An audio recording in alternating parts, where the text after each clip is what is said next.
मैं बीच में नहीं बोलना चाह रहा था, पर आपने 4 मिनट बोल दिया, अब मुझे भी 4 मिनट चाहिए, मैं गिन रहा हूँ। नहीं, आप उनकी बातों का जवाब देना चाहते हैं, हाँ। अपने सवाल पूछना चाहते हैं? मैं क्योंकि पहले इस उनकी दिशा में बात ले जाना चाहती हूँ मैं कि पहले एक-एक उनकी बात का जवाब दूंगा। वैक्सीन की बात का। हाँ, उसका जवाब दूंगा। इस देश में अतीत में जितनी महामारियां फैली, कांग्रेस का शासन था, और आपके बाहों पे भी जो चवन्नी जैसा निशान होगा ना, वो कांग्रेस के शासन का निशान है। और ये भी बता दूं आपको, अभी तक जितनी सरकारें आई, सभी सरकारों ने मुफ्त टीकाकरण किया, मुफ्त। आप कोई नया काम नहीं कर रहे हैं। हाँ, ये जरूर है कि पहली बार हो रहा है कि अगर टीका भी लग रहा है तो उसमें प्रधानमंत्री जी की फोटो पहले दिख रही है कि भाई ये ही हैं, ये हैं करके आप बचे हो, ये नहीं रहेंगे तो। ये जबरदस्ती किसी के मनस में बिठाया जा रहा है कि ये हैं करके ये टीका आया। और टीका कहां बना? कांग्रेस के द्वारा निर्मित प्रयोगशालाओं में टीका बना है।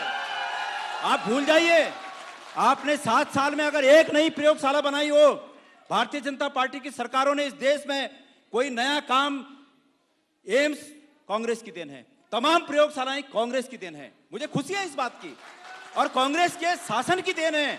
लेकिन उससे बढ़कर यह बात है कि वो हिंदुस्तान की देन है, भारत की देन है। मुझे इस बात पर फक्र है। आप इसको किसी एक व्यक्ति का श्रेय मान रहे हैं कि उस व्यक्ति का श्रेय है।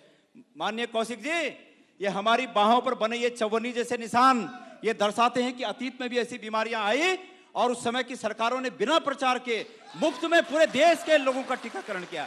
अब आप विकास की बात कर रहे हैं, आप बड़े जोर शोर से कहते हैं कि ऋषिकेश से और कर्णप्रयाग की रेल लाइन हमारी उपलब्धि है। आपकी खाक उपलब्धि है, आप दूसरे के कामों पर कब्जा करने की कोशिश कर रहे हैं। आपको याद दिला दूं, और यह कोशिश नहीं होनी चाहिए। हम इस कोशिश का पुरजोर विरोध करेंगे। आप विकास करिए, वो विकास कार्यों के नाम लीजिए, हमें खुशी होगी। लेकिन ऋषिकेश कर्णप्रयाग रेल लाइन, एंटनी जी ने उसका शिलान्यास किया, यूपीए 2 की सरकार में उसके लिए बजट पारित हुआ, काम चालू हुआ। अब आपके समय में वो पूरा हो, अच्छी बात है, लेकिन दूसरे के कामों पर श्रेय मत लीजिए।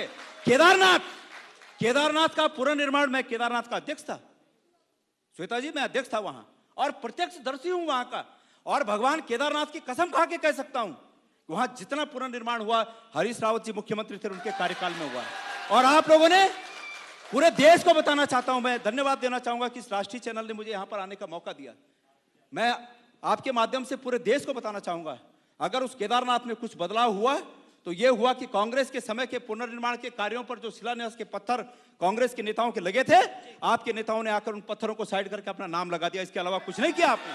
तो यह विकास कार्य है।